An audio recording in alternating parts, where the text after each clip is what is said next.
Hey, good morning to everybody. Happy Wednesday. It's Daryl here, aka Artist in Recovery, and once again, I'm coming to you for my morning bike ride. And with me, as usual, is my baby.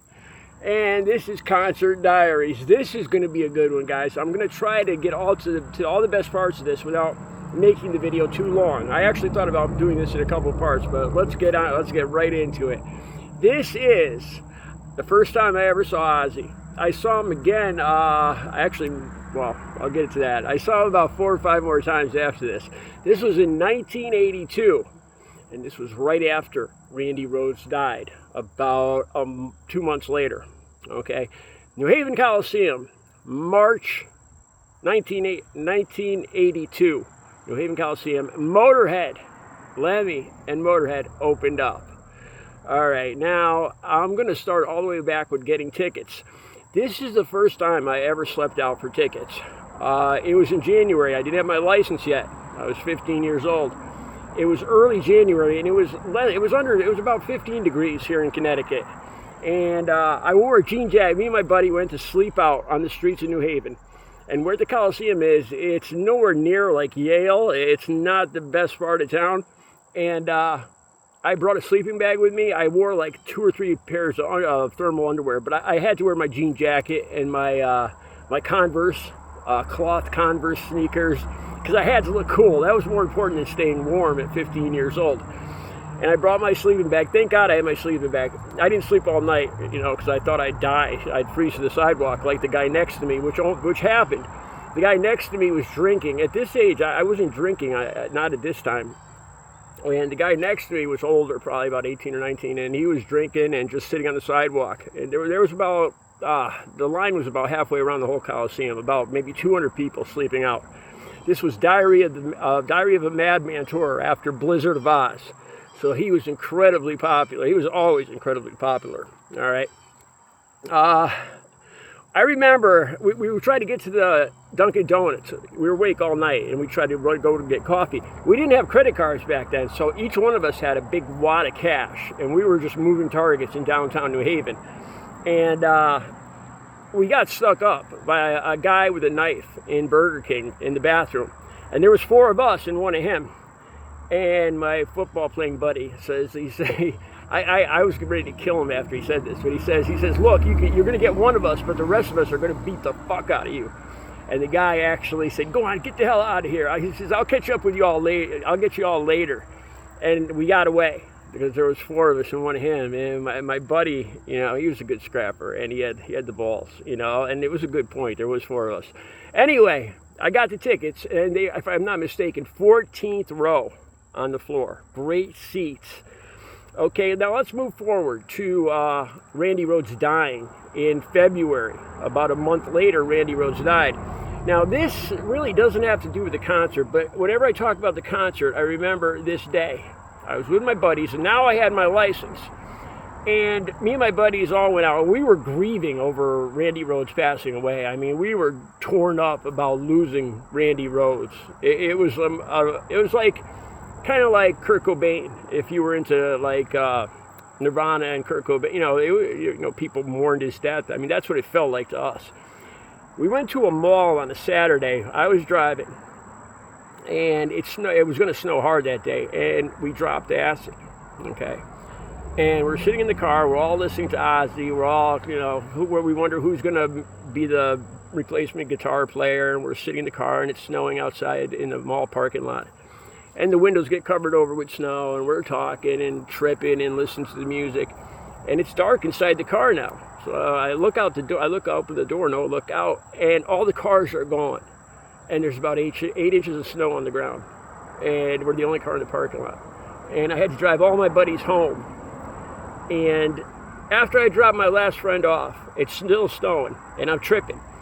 And I'm going down a big hill, and I'm watching the snow come at the windshield, and it was leaving trails.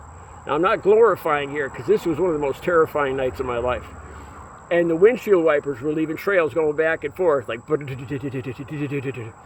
And when I looked up ahead, I was headed for a telephone pole.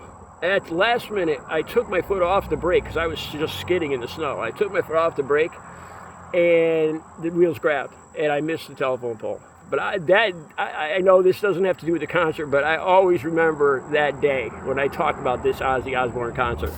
Okay, so let's get to the concert. I don't really remember Motorhead that much. I don't know. I don't remember seeing Motorhead. I mean, not besides for the fact that it was like almost 40 years ago.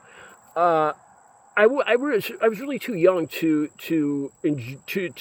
grasp the significance of Motorhead and Lemmy, you know, and him basically founding heavy metal. You know, I really didn't grasp it. You know, I knew Ace of Spades, you know, the song, and that was about it back then. So I really didn't appreciate, you know, going to see Motorhead. Now I would appreciate it much more. Okay, so I brought an Instamatic camera with me. It was a little square, long camera. Okay, and it was the Diary of a Madman tour. It had like a huge castle stage. I still remember. They had a little midget that ran out during the show. This is where he was wearing like this red chainmail jumpsuit. All right, and I think Torme, Bert Torme, I think, was the replacement guitar player. You know, so the show went on. And so I'm in the 14th row on the floor, right? And before everybody rushed the stage, I would go right when the concert started. I went up towards the front, right towards the barriers and the security guards. And I was just a 15-year-old kid, or 16 at that time. And I kind of like nodded my head at the security guards, and he's like, just one picture, you know, because it was still calm at that point early in the concert. So the security guard was letting me take these pictures, and they were freaking phenomenal. I remember Ozzy looking right at my camera. Who was it? Rudy Sarzo on bass. I mean, I was right there in front of him.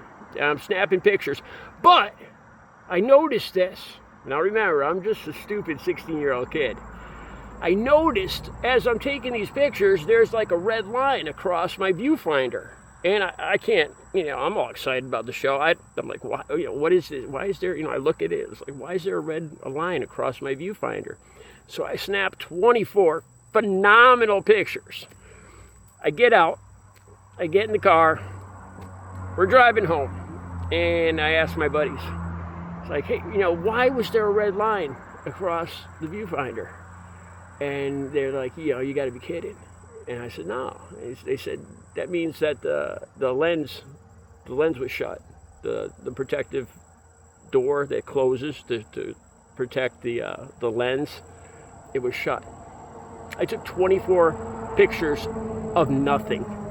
Black nothingness. 24 freaking pictures. That's what happened at that show. I had the tour guide. Right now I have no idea where it is, but in this thumbnail, the picture I'm going to use is the exact cover of that tour guide. It says Ozzy Osbourne 1982 Diary of a Madman tour, and that was the exact. I wish to God I still had, because it actually had Randy Rhoads in the tour guide, and of course along with it, when I talked to, well, I'll get to that. I almost got ahead of myself. But that's it. That was the show. It was a great show. I believe it was about the fifth or sixth. I'm losing track now. About the sixth concert I went to when I was 16, 15 years old, 1982. All right. I hope you enjoyed this. There's going to be some more really good ones coming up. All right. Have a good Wednesday.